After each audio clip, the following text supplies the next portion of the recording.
everyone, welcome to a live session audition. It's our great pleasure today to welcome the writer of the book, The Real Power Behind Crime. Mr. Kudimana is such a great inspiration to this generation. Good day, Mr. Kudimana. How are you doing? Good day to you. Good day to our viewers. I'm doing very well. Wonderful. Very well. Can you please tell us a bit about yourself? My name is Mathieu Kudimana, and many people they call me Matthew. Okay. I'm born in the Democratic Republic of Congo, but I've been living in South Africa for the past 15 years. I'm married to a lady called Mami Kudimana. Okay. A very beautiful lady, and we got two beautiful girls as well. Wow. I'm very passionate in people empowerment and community development.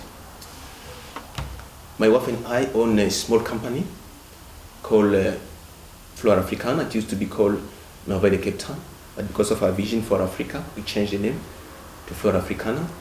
Okay. And I also serve as a zone supervisor at Love Church, Cape Town. Wow, that's so beautiful. Mr. Kudimana, I've checked your profile, but I never picked out any background in criminology. What made you write a book dealing with crime? A friend of mine asked me the same question a few days ago. Okay.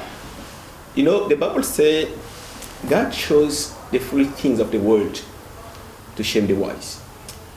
And He chose the weak thing of the world to shame the strong. For me, the writing of this book is actually a revelation that I got from the Lord in 2010. I grew up in a place where it was infrequent to hear about crime. And when I moved to South Africa, I realized that the headline of many newspapers were polluted with stories related to crime. And I used to ask myself, why the rate of crime is so high in this country? Despite all the resources that the government is allocating or has been allocating to the fight against crime.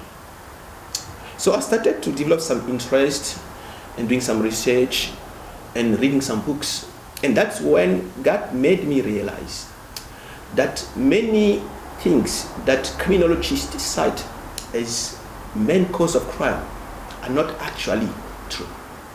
So it was then my calling to expose what criminologists couldn't or were not telling us. But I must confess I was a bit distracted with life. But it happened that one day I met this writer from America.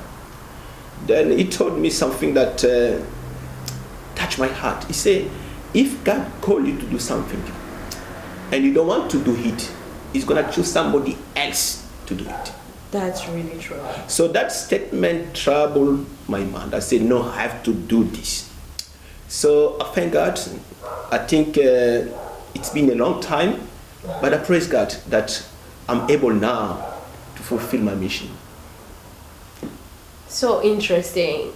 So as you said, you had a revelation to write this book in 2010, but now we're in 2020. What makes you believe that your book's still relevant today? You know, when you look at the crime report that the police service is publishing or has been publishing, yes, for the past 10 years, you're going to realize that there's no significant decrease of crime in the country. Actually, it's getting bad. And I'm not the only person coming to this conclusion. Last year, the president, His Excellency Cyril Ramaphosa, said almost the same thing. He was addressing, I think, his delegate or NC branches in Johannesburg. Then he said something that caught my attention. He said, we saw with the crime statistic that came out that the situation in the country is quite bad. So it's bad. You know, the rate of some crime is decreasing. There's no problem about that. But at the same time, the rate of some other type of crime is not only stagnant, but it's on the increase. Take the example of the murder, for instance. In the report that the police published 2018-2019, it said that the murder increased by over 3%. And in our province, like here, Cape Town, Western Cape, between November 2018 and May 2019, over 2,300 murder have been registered in the province. So it's quite a lot. That's quite a lot. I'm telling you. And I was reading, I think, the report by the Minister of Economic Development. He was saying that corruption is costing South Africa GDP around 27 billion rand every year and 76,000 jobs. So it's too much. So today, South Africa is placed among the top violent country in the world. And not only that, but is considered as having one of the highest rate of murder and rape in the world. So the book is still relevant. And I believe that can help a lot in changing the situation in this country. Wow, thank you very much, sir. As we all know, the name of the book is The Real Power Behind Crime. Mr. Kudimana, why the use of the word like real and power? Can you please try and explain? Yeah, you know, let me put it this way. Okay. You know, when I was reading what criminologists say about crime, and spending time with God, I came to realize why we are failing in the fight against crime. You know, the discovery of the cause of any disease is actually the starting point in the search of the cure. But if somewhere the diagnosis was not done correctly, it will always be difficult to fight the disease accordingly, because the diagnosis was wrong. So when you look at what criminologists are saying, and the majority of them, they are citing poverty and unemployment as the main cause of crime.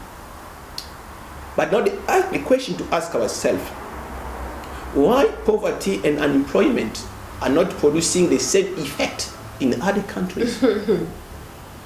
Take the example of Zimbabwe, for instance, our neighbor here. According to the Central Intelligence Agency, they say 72% of the population in Zimbabwe, they live below the poverty line. And in South Africa, it's only 16% of its population that is living below the poverty line. But the rate of crime is high in South Africa compared to Zimbabwe.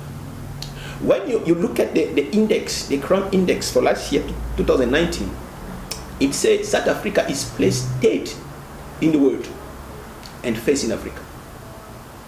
And the poorest country like Zimbabwe is only placed 31st in the world and 10th in Africa. So we cannot say that unemployment and poverty are the main cause of crime. So if they're not the main cause of crime, what is the real cause of crime? So this is where that concept of real came about. Okay. So we are trying to explain not only what the real cause actually is, but also the nature of that cause. That's why we're talking about the real power behind crime. Oh, this is getting so interesting, guys. Mr. Kudimana, do you believe that it's still possible to overcome crime in the world, and especially in South Africa? Yeah, I think I strongly believe in that. I strongly believe that it's possible to defeat crime. And this is one of the reasons that I was called to write this book. It's possible. So not only we are exposing the real power behind crime, but we are offering key strategies to put in place in order to reduce the rate of crime in the country. And those strategies can apply anywhere in the world. So for me, I'm telling you, I'm so confident we can defeat crime in this country. If we can put into place those strategies, I guarantee you, we'll be able to reduce the rate of crime in this country. Okay, thank you very much, sir. Please kindly tell people where and when people can get your book. Okay, at the moment we are focusing on our launch. Okay. That's going to happen next week, Friday. So it's ready next week, Friday. Next week, Friday at Okay. 7 p.m. via my Facebook page.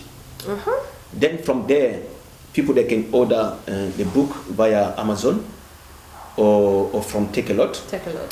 But we gonna also have a limited number of copies. So some people that need to order some paperback, so they can also contact us via email address. So different posters that we are publishing, they can see our email address there, or even through our Facebook page, they can still contact us. They'll be able to Okay. supply them with a copy of the book. Thank you very much, sir. Thank you very much for accepting our invitation. It was a great pleasure having you here with us. Thank you, guys. Thank you so much. Thank you so much for inviting me, and God bless you. God bless you too.